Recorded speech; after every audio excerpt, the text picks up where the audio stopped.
Hello everyone, Gaza Mutkarsh, and I welcome you all to this session on data handling with pandas. So guys, let's have a look at the agenda for this session. So guys, till the previous session, we have discussed about series and data frame. We have discussed different methods to create a data frame. We have created data frame. We have, let's say, read single and multiple columns from the data frame. We have seen couple of data frame operations, and we have also discussed and covered couple of data frame functions. So in this session, we'll be reading and writing a CSV file, and we'll be reading and writing an Excel file as well. Besides this, we'll be also looking at the indexing and slicing approaches in the data frame. So guys, let's switch to the Jupyter screen. So guys, over here we are in the Jupyter screen. Now, see, first of all, first thing that needs to be done is to import pandas SPD. Now, when we are reading and writing a CSV file, right? So pandas provides us with different functions. For example, let's say functions to read a CSV and Excel file. So we have pd dot read CSV, and then we have pd dot read Excel. All right, why do we use read CSV? To read a CSV file. And why are we using read Excel? To read an Excel file.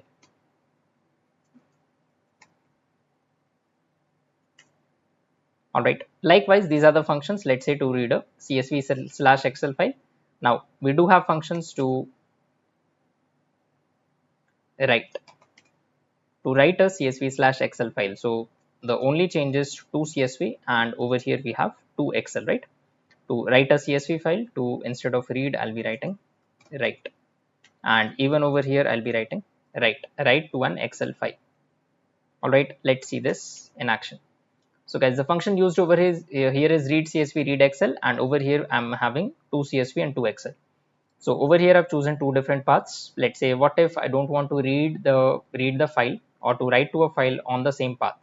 So currently the the folder I'm using is module 34. So what if I change the path? So we'll see all those scenarios as well, how to read and write the file in the same path and onto the different paths. So first of all, I'm creating some data, and in the data, suppose I wish to pass employee details, right? So first of all, I'm having employee ID, maybe let's say list range 11 to 20, 11 to 21, or maybe 10 to 21, right? And then we have name. So maybe we have customer ID, right? Let's call this customer ID. And then we have customer name. So we have Aryan. Then I'm writing couple of names.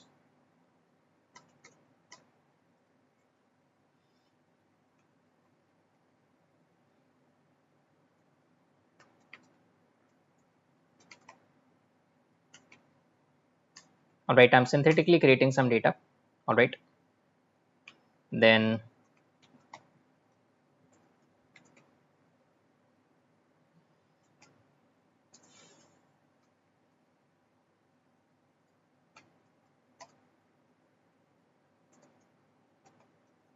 all right, how many records do we have? We have 11 records. We have 11 customer IDs even over here.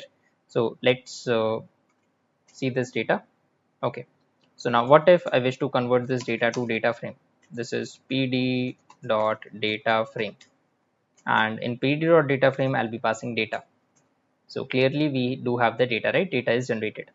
Now besides customer ID and customer name, I'll be passing more data. So over here I'm passing, let's say, city. So in the city I'm passing let's say Delhi, then Noida, then Pune, then Jaipur. So Delhi, Noida, Pune, Jaipur, then Kolkata, then maybe Delhi again, and Noida over here, Pune. This is Kolkata, right? So how many records are we done with? 3, 4, 5, 6, 7, 8. So after 8, again I'm passing Delhi, then Kolkata. So 3, 4, 5, 6, 7, 8, 9, 10. I need to pass one more city. So again, Jaipur. All right, this is the data that I have. So currently I've passed customer ID, customer name, and city. Then maybe I can pass besides these information. Okay, let's add maybe age. All right, and as far as age is concerned, maybe 34, 45, 26, 29, 18, then 25, maybe 32, 37, 43, maybe 56, and 61. Yeah, so even I've passed the age, right? So currently, let's assume this is our data. As of now, let's assume this is our data. We can also add something related to salary or maybe email ID, but currently I'm considering this as my data. Now, clearly we do have a data frame. So first of all, I need to read and write. So if you don't have any CSV file to begin with, maybe I can write this file into a CSV and then I'll be reading it. All right. First I'll be writing it and then I'll be reading it.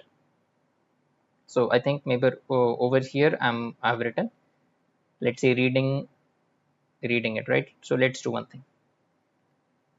Over here I'm simply going to save this file. Save this file means writing a CSV file. Saving / writing a CSV file. So this is my first step. I'll show you a different data set as well besides what we have chosen over here. So this data frame, let's have a look at a couple of properties. So what are the properties of this data frame? So first of all, I would have to look at the shape. What is the shape? The shape that we get to see over here, number of rows is 11 and the number of columns that we have over here is 4. All right. So guys, I hope this is clear. Now, as far as this data frame is concerned, if I want to see the metadata, what do we mean by metadata? Let's have a look. df.info. It simply returns the metadata. Metadata about data frame.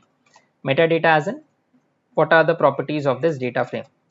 So what all different properties do we have? See, the total number of rows that we get to see over here is 11 rows. Total data columns is 4 columns. So these are the 4 columns: customer ID, customer name, city, and age. And we have in 11 non-null rows in all these 4 columns. Customer ID is integer, customer name, the data type is object. For city, we do have object and age is integer. And the total size that it consumes is 480 bytes. So let's see how to save this data to a CSV file. Now I'll be saving it in 2 different paths. So saving the, let's say, CSV file in same path. So I just need to write df.toCSV and same path. So I need to mention the some name, right? So let's assume this is customers data. So I'm calling it customers1.csv. Now, if I just save it like this, there would be an additional column called index will also be added. This index will also be added, right? So I'll show you. So I can save it like this. Okay, this is with index. And I'll copy paste this. And this is without index. So in the without index over here, I'll check the index property and I'll define it to be false. Let's see the default value. So if you check the default value, right, what is the index? Index is set to true. So this is how we can save, let's say, CSV file to the same path. I've saved this and I've saved this as well. I'll show you when are these two CSV files being generated over here. So customer one with index.csv. So if you observe this, when are these files created? These files have been created seconds ago. All right, and there's slight change in the shape. Why? Because this file has index. So how do I see this? Once I read it, I'll get to see. Now, what if I want to, let's say, save the CSV file in different path? I want to save the CSV file on a different path, right? So how do I make these changes? So suppose I'm choosing this path. Currently, I was into module 3.4, but I do have module 1.2 as well. All right, so this is module 1.2. So if I were to save it in this path, so the path I've mentioned over here, this is the path. So I have to pass the entire path with //.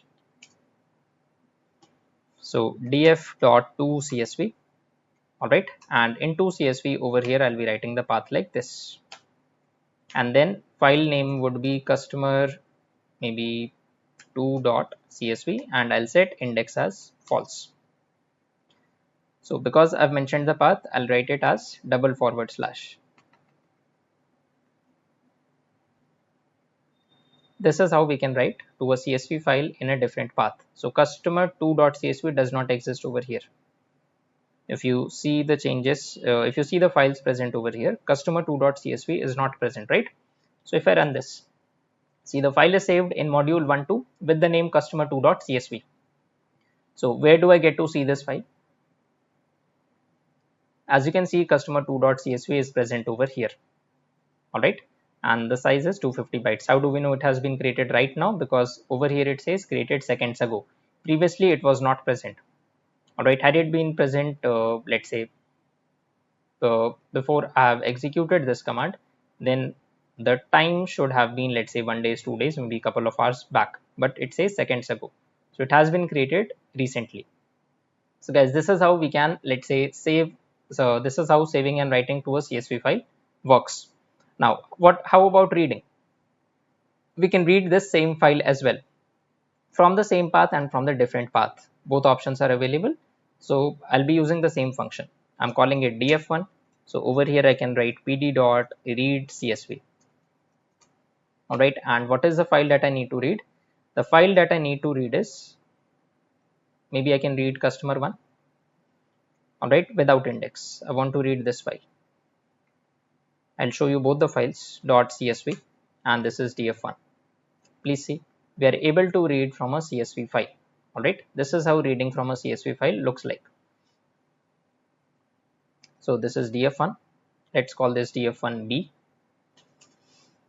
Now I can also work with df1a. All right, so this is how my df1a looks like. Customer1 without with index. So see, as I just mentioned, there would be an additional column which is added because we did not mention index is equal to false. So this is how the column looks like, right? This is how the column looks like. So guys, this is how to read a CSV file from the same path. Then what if I were to read CSV file from the different path?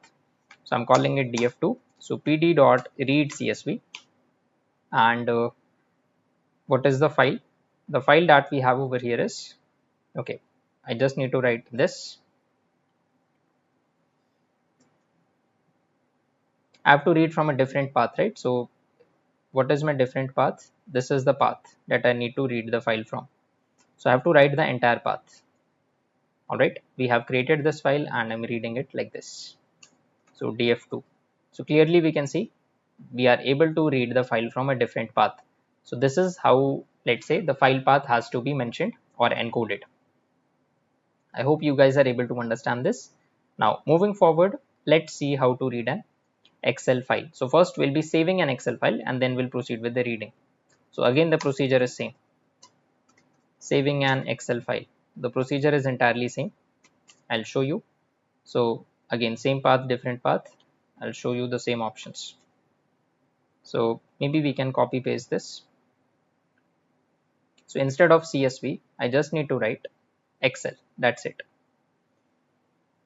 Now over here I've shown you two options. Yeah. So over here I'm going to save an Excel file in the same path. So instead of CSV, I can write Excel, and instead of 2 CSV, I can write 2 Excel. Customer1 with index.excel. All right. Over here we have df.2excel customer1 with index. Instead of customer1, I think I've used customer1 and 2, right? Customer1 is used, and customer1 and 2 are used. So I'll be going with 3. Over here I'm passing customer3 with index.excel.xlsx. What syntax are we going to use? .xlsx. So let's see. Okay, I have to mention index is equal to false. So guys, as you can see, so it says it requires newer version of XLS writer. So if need be, you can let's say get this installed as well. So let me see, where is this XLS writer present. Now if you observe over here, let's go to module 3.4 because currently we have saved it in the same path. So this customer 3 with index. All right, this is in fact without index. So let me delete this file. Let's delete this. I want to create a file without index, right? So this would be without index. As you can see, this file is created. How do we check? Customer 3 without index. When was this created? This was created seconds ago, right? This file was created seconds ago. And this is what we have read over here. So this is a saving an Excel file in the same path. Now, how do we save Excel file into a different path? So the procedure would be same. Saving an Excel file in a different path. So what should I write over here? So I just need to change the path. So I'll be using the same path.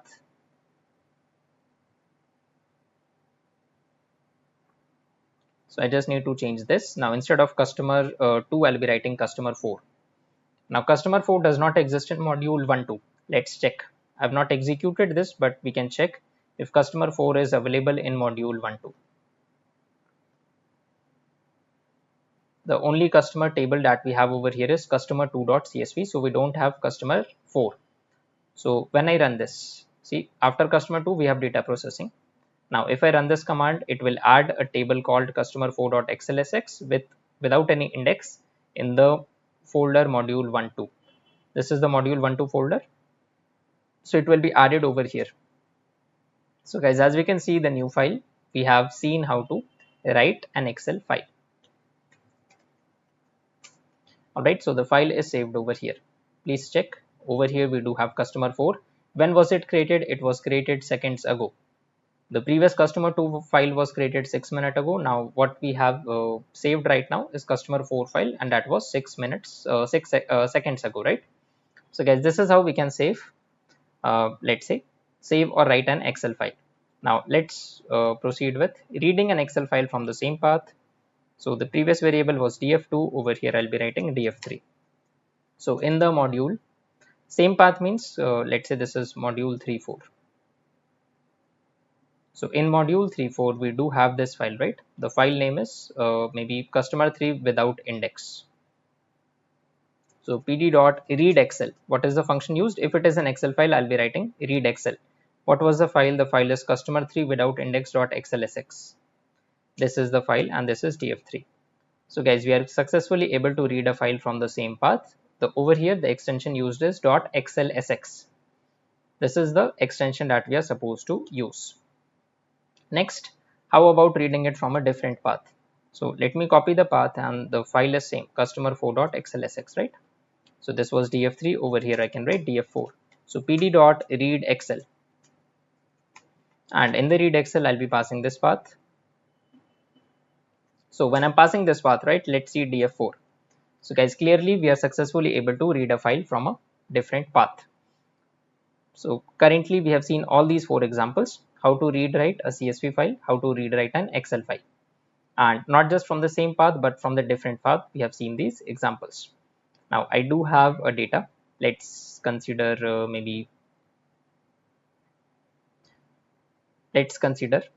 this student performance.csv, right? This is students performance.csv. Let's read a CSV file. So we are using this data to implement the next topic, which is indexing and slicing in pandas.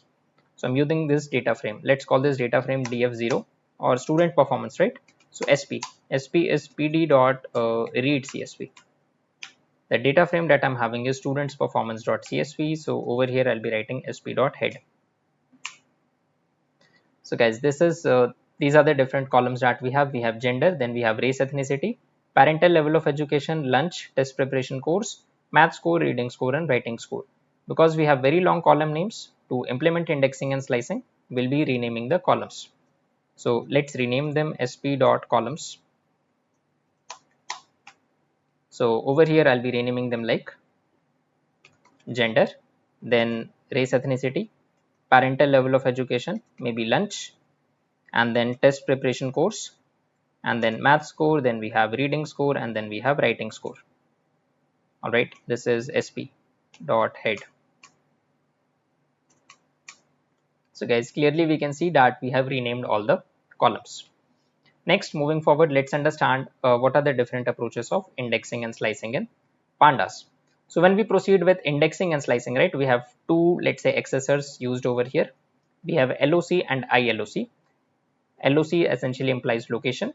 So we can either explicitly mention the location for indexing and slicing based on the actual column names, and the row indexes. All right. So that is where, let's say, LOC is utilized. And as far as ILOC is concerned, so it is index based indexing and slicing, the actual indexes of the rows and the indexes of even the columns. So when we are performing ILOC, right, so the indexes would be 0 based for both the rows and the columns. For rows and columns, both the index, let's say, the indexes would be 0 based for both the rows and the columns. So let's see this in action. So first of all, I'll be showing you the examples of LOC. So these are the columns, right? Suppose I want to display df.loc. I want to display row numbers, maybe 10, 14, 17, 24. Okay, before moving forward, I think we should check the shape. So what is the shape? 1000, 8. So number of rows that we have is 1000 and the number of columns that we have over here is 8. So this is what we have. Now these are the row indexes, and as far as the columns are concerned, over here I can write race, ethnicity, then maybe, okay, let's write gender, then math score, writing score. Let's see.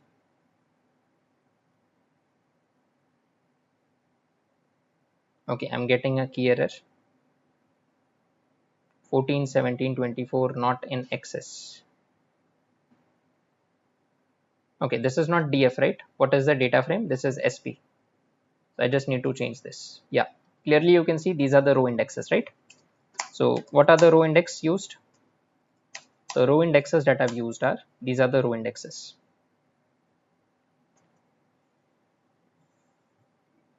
All right, and these are the column indexes.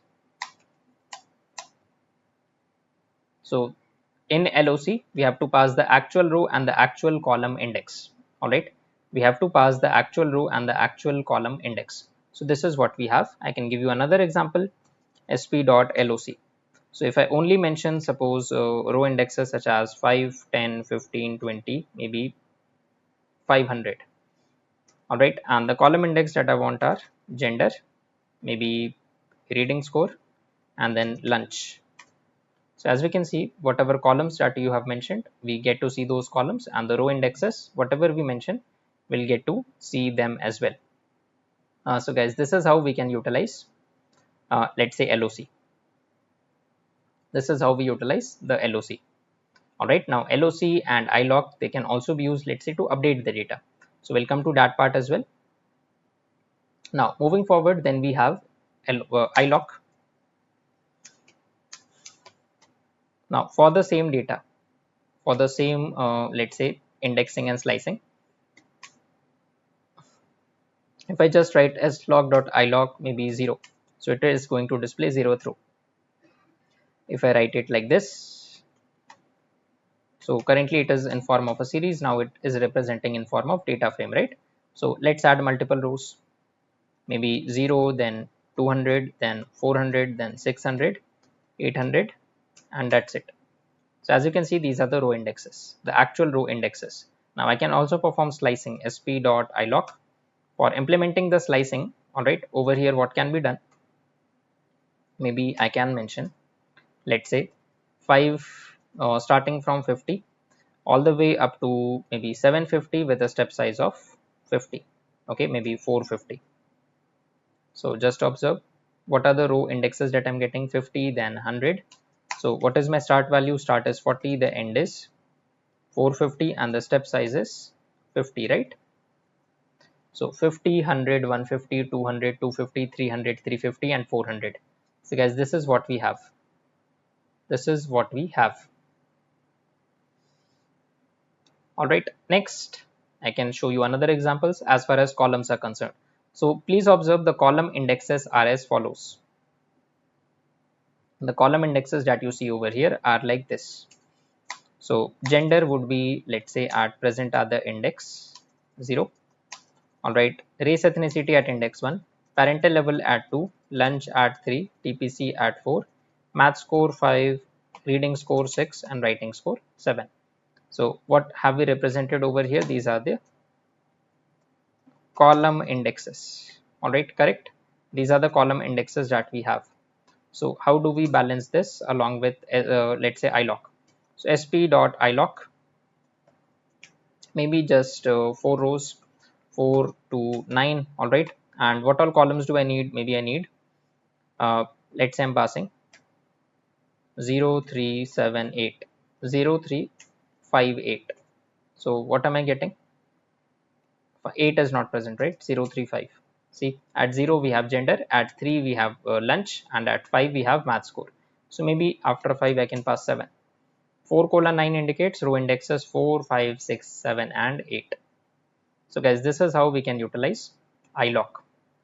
This is how iloc works. So we can perform indexing even on columns, and slicing also can be done on columns. How? I'll give you an example. So maybe over here I've moved to wish from 2 all the way up to 7, maybe with a step size of 2. So 2 to 7 with a step size of 2. So column number 2, then column number 4, and then column number 6. So parental level of education, test preparation course, and reading score. All right, and instead of this, maybe I can pass 10 to 16. So the row numbers that I'm fetching over here are, I can mention what are the row numbers. The row numbers are 10, 11, 12, okay, 10 all the way up to 15, and the columns are 2, 4, and 6. All right, these are the columns that I'm using. So guys, this is how we have implemented indexing and slicing in pandas. So guys, that brings us to the end of this session. So let's switch to the PPT. So guys, in this session we have understood how to read and write a CSV file. We have also discussed and implemented how to read and write an Excel file, and we have discussed how to perform indexing and slicing in data frame. So in the next session we shall be discussing about other data frame operations, and we'll move forward to the filtering and the group by operations as well. Thank you.